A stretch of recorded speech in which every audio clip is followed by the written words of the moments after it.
কমলপুর থানার অন্তর্গত বাংলাদেশ সীমান্ত সংলগ্ন ময়লা গ্রামে বজ্রখাতায় এক মর্মান্তিক মৃত্যু। আব্দুল সামাদ নামে এক কৃষকের, আহত হয়েছেন অপর এক কৃষক আব্দুল কুদ্দুস। জানা যায়, দুই কৃষক প্রতিদিনের মতো সীমান্তবর্তী তারকাটা বেড়ার উপরে নিজ জমিতে কৃষিকাজ করতে যান।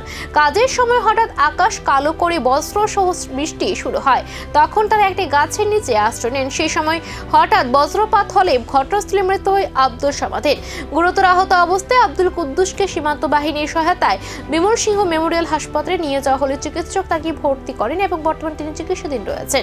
এই ঘটনায় ময়লা গ্রাম সহ আশপাশ এলাকায় গভীর শোকের ছায়া নেমে এসেছে। মৃত ও আহত উভয় পরিবারের স্ত্রী ও দুই সন্তান রয়েছে বলে জানা গেছে।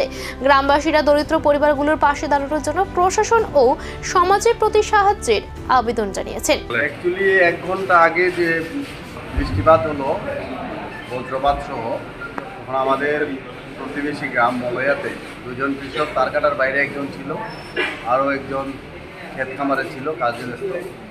তারা বজ্রপাতে আহত হয়েছে। এর মধ্যে আব্দুল সামাদ, উনি হাসপাতালে আসার পর ওনাকে মৃত্যু ঘোষণা করা হয়েছে এবং কুদ্দুস উনি চিকিৎসারত অবস্থায় আছেন। আরও দুজন বিএসএফ জওয়ান, ওনারা অল্প বিস্তর আহত হয়েছেন, ওনাদেরকে কোলায় রেফার করা হয়েছে।